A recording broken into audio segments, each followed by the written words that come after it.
আজকে আমরা অনুপাত এবং সনুপাত দশম শ্রেণী থেকে কয়েকটি গুরুত্বপূর্ণ অধ্যায় আমরা দেখব।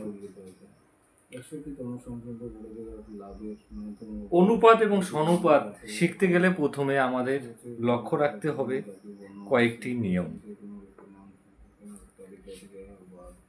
দুটি সংখ্যা দেওয়া থাকবে, দুটি সংখ্যার মধ্যে কোনটি উত্তর পদ এবং কোনটি পূর্ব পদ বের করতে বলবে। 1 নম্বর আমাদের 3:2 কোনটি পূর্ব পদ এবং কোনটি উত্তর পদ। একটু অ্যান্সার দেওয়ার জন্য চেষ্টা করো।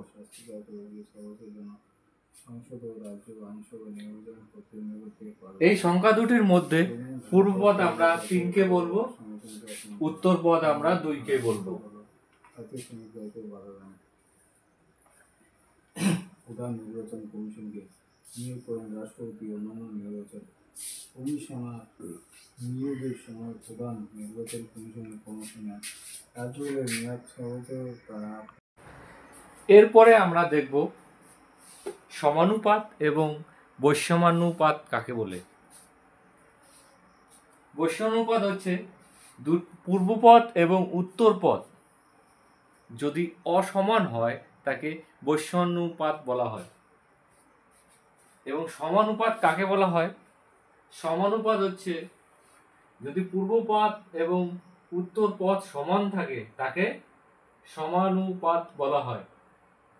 এই দুটি সংখ্যাকে সমানুপাত এবং 3:2 কে বৈষম্যানুপাত বলা হয়। কিন্তু এই দুটি কোশ্চেন পরীক্ষায় আসতে পারে, যে বের করতে বলবে কোনটি সমানুপাত এবং কোনটি বৈষম্যানুপাত। আমরা দেখব 3:2টি হচ্ছে বৈষম্যানুপাত এবং 2:2টি হচ্ছে সমানুপাত।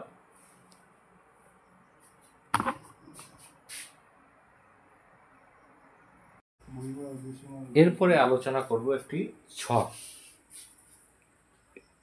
প্রয়োগ নাম্বার 1। আমি নিচের অনুপাতগুলি দেখি এবং ফাঁকা ঘরগুলি বুঝে লেখি। এই শূন্যস্থানটি আছে, এই শূন্যস্থানে কোথায় সমানুপাত, বৈষম্যানুপাত, গুরু অনুপাত, লঘু অনুপাত এবং ব্যস্ত অনুপাত। যেমন প্রথমটা করে দেওয়া আছে 7:5। এটি সমানুপাত না বৈষম্যানুপাত? এটি হচ্ছে বৈষম্যানুপাত। এটি গুরু অনুপাত। এর ব্যস্ত অনুপাত কি হবে বা বিপরীত? এটাকে স্থান বিনিময় করলাম, উল্টে দিলাম। 7-এর জায়গায় 5 এবং 5-এর জায়গায় 7। আর 6:6 পরেরটা আমরা লিখব শূন্যস্থানে। প্রথম শূন্যস্থানে কি হবে? এটা হচ্ছে সমানুপাত, মানে দুটি সমান, পূর্ব পদ এবং উত্তর পদ সমান, তাই এটা কি বলবো? সমানুপাত।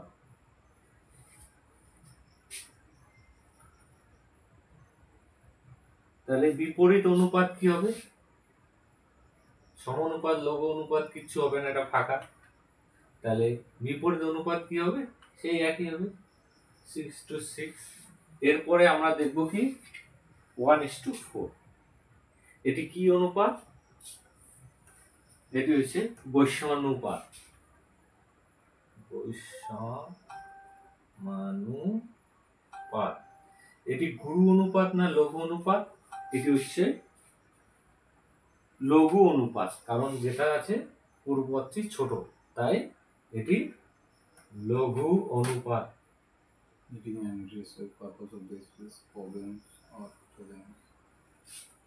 লঘু অনুপাত।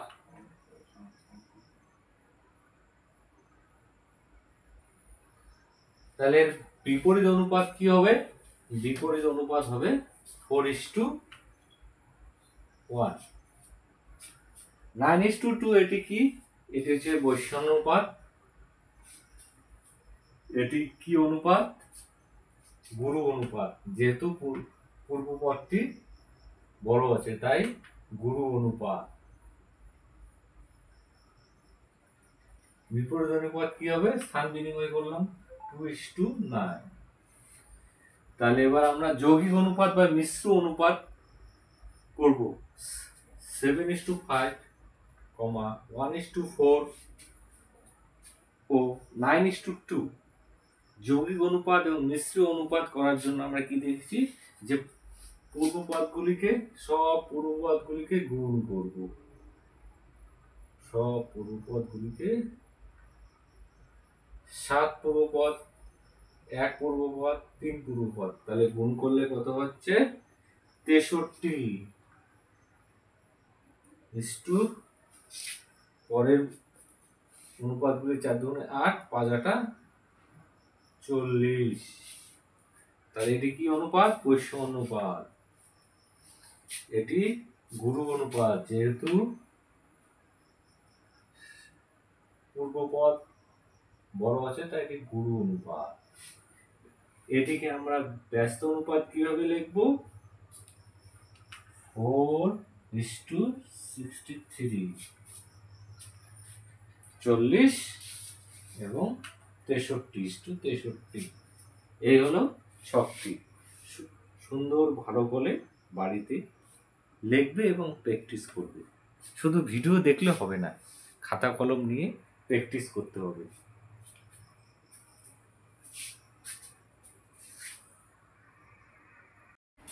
এরপরে আমরা দেখব প্রয়োগ নাম্বার 4, অনুপাত এবং সমানুপাত থেকে দেখব প্রয়োগ নাম্বার 4। তাহলে কোশ্চেনটা কি আছে একবার পড়ো দেখি। x² yp x y² p এর লঘিষ্ঠ আকারে ব্যস্ত অনুপাত লিখতে বলছে। তাহলে উত্তর আমরা লিখব x² yp x² y x y² p। একে আমরা কিভাবে করব অঙ্কটিকে? এই অঙ্কটি সমান সমান দিয়ে করব। সমান সমান এটা x² yp উপরে লিখব, তার নিচে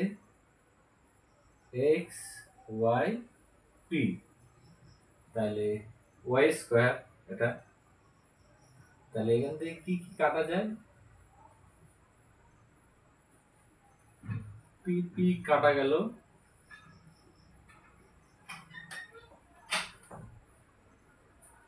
y² দিয়ে কাটলে কি পড়ে থাকে? শুধু y পড়ে থাকে। আর x কাটলে শুধু x পড়ে থাকে। তাহলে আমরা কি লিখবো? x বাই y সমান সমান x ইসটু y। তাহলে এটিকে আমরা ব্যস্ত অনুপাতে কি লিখবো? ব্যস্ত অনুপাতে তার স্থান বিনিময় করে দেব ব্যস্ত অনুপাত। সুতরাং উত্তর হবে এর লঘিষ্ঠ আকারে ব্যস্ত অনুপাত। এর লঘিষ্ঠ আকারে ব্যস্ত অনুপাত হবে সমান সমান তার স্থান বিনিময় করে দেব y/x। এই হলো আমাদের। যদি বুঝতে না পারো বারবার ভিডিওটিকে দেখো আমি কিভাবে করলাম।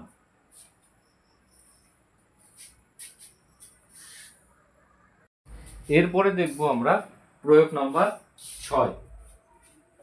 6 নম্বর অঙ্কটা একবার পড়ো। কি বলেছি? যদি দুটি সংখ্যার অনুপাত 2:3 এবং তাদের গসাগু 7 হয়, তবে সংখ্যা দুটি কি কি হবে? কি আমরা দেখব? যদি দুটি সংখ্যার অনুপাত কত হয়? 2:3, তাদের গসাগু দেওয়া আছে কত?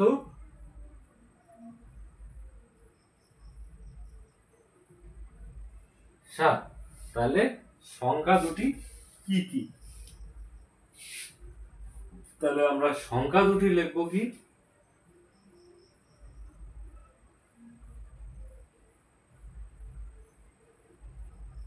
দুটি সমান সমান এই 7 দিয়ে পূর্ব পদে একবার গুণ এবং উত্তর পদকে একবার গুণ করব।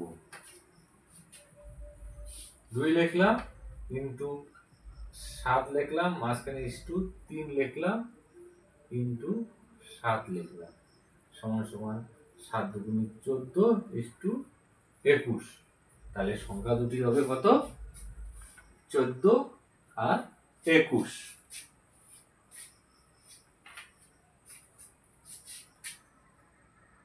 এরপরে দেখবো 9 নম্বর। তিনটি অনুপাত দেওয়া আছে, P square Q is to R, Q square R is to P, R is to R square two Q. এটিকে আমরা কি করব? মিশ্র অনুপাত কিভাবে বের করব? তাহলে আমরা পুরো কি বলেছিলাম, মিশ্র অনুপাত বের করতে হলে পূর্ব পদগুলি একদিকে গুণ এবং উত্তর পদগুলি একদিকে গুণ। তাই এখানে এই প্রথমটা পূর্ব পদ কি কি আছে? P square Q. এরপরে আমরা কি নেব? এই দ্বিতীয় পদ থেকে কি নেব? কি স্কোয়ার আর, এবং শেষেরটা থেকে লিখব আর স্কোয়ার। এরপরে কি দেবো আমরা? এই মাঝখানে ইস্টু চিহ্ন। তারপরে উত্তর পদগুলিকে এক লাইনে লিখতে হবে, মানে গুণ করব। তাহলে প্রথমে হবে আর গুণন, এখানে কি পড়ে থাকলো? পি, এখানে পড়ে থাকলো কিউ। এরপরে দেখবো আমরা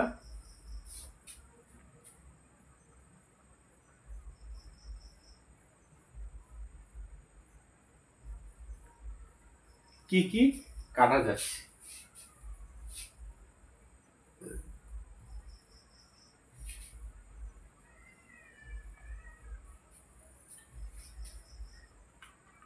আর পি কিউ, এখানে কি আছে?